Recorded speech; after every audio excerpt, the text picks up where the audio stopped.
Avant la pandémie de coronavirus, l'économie malgache se trouvait sur une trajectoire ascendante. La dynamique s'est accélérée depuis 5 ans pour atteindre en 2019 un taux de croissance estimé à 4,8%, un niveau inédit depuis 10 ans. Et en 2021, le groupement des entreprises privées malgaches table sur une croissance de 5% en dépit de la crise sanitaire. Et pour y arriver, la participation des autorités publiques est attendue. Alors pour en parler, nous avons depuis Antananarivo Monsieur Thierry Rajoana, le président du GEM. Merci à vous d'avoir répondu à notre invitation sur Africa News. Merci à vous, bonjour. Quels sont les impacts économiques de la pandémie de coronavirus, plus particulièrement sur les entreprises privées malgaches? Madagascar était sur une trajectoire plutôt ascendante et malheureusement, l'année 2020, l'année de la pandémie Covid-19, a eu un impact catastrophique sur l'économie malgache, puisque nous avons connu officiellement une décroissance de 3,8%, ce qui n'était jamais vu depuis plus de 10 ans. Et à partir du moment où les marchés extérieurs sont fermés, que ce soit au niveau des services ou au niveau des industries, cela a eu un impact immédiat sur l'économie malgache. Et pour ne citer que 2 secteurs majeurs, le premier c'est le tourisme, qui occupe à peu près 45 000 emplois directs et qui fait vivre plus de 300 000 personnes à Madagascar. Du jour au lendemain, nous avons eu pratiquement 0 touristes.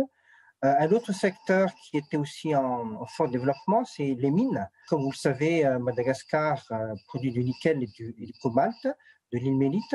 Nous détenons à peu près 6% de la production mondiale, non seulement à cause de la fermeture des marchés, en particulier chinois, américains, mais aussi de la forte baisse du prix du nickel qui atteint les niveaux historiquement bas en 2020.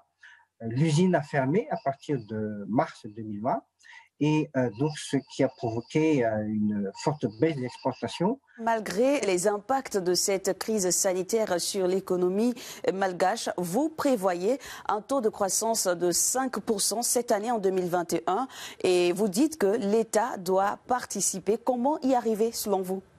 Compte tenu du contexte mondial et des politiques économiques prises localement au niveau de Madagascar, nous doutons de la capacité de ce pays à atteindre ce taux de croissance de 5%.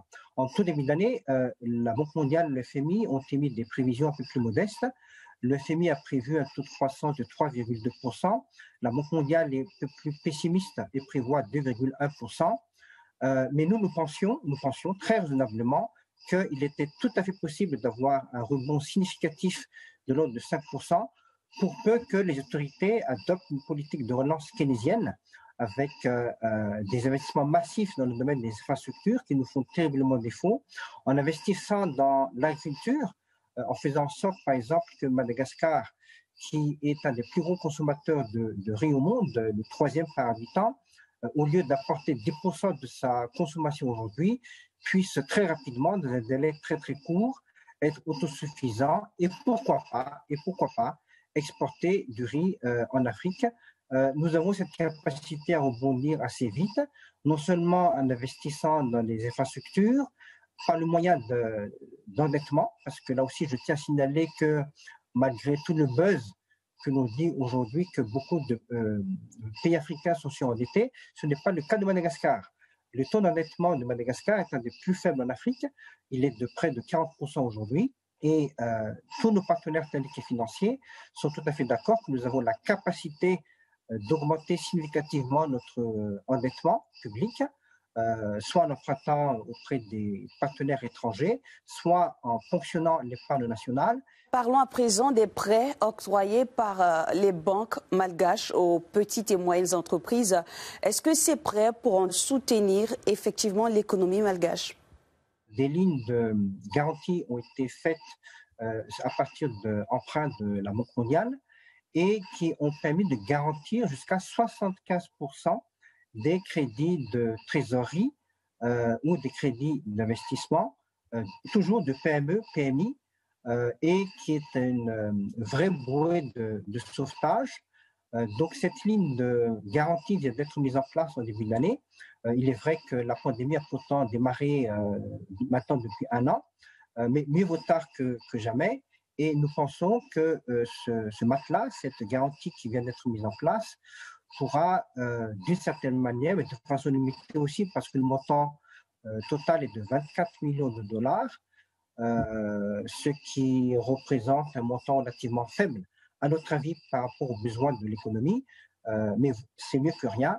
Et nous souhaitons que dans un deuxième temps, une fois que cette ligne de garantie aura été totalement épuisée et quand on en verra l'efficacité, les autorités soient prêtes à l'élargir et à y mettre des montants importants supplémentaires. Merci à vous, Monsieur Thierry Rajaona, d'avoir accepté de répondre à nos différentes questions dans ce numéro de Business Africa. Merci à vous.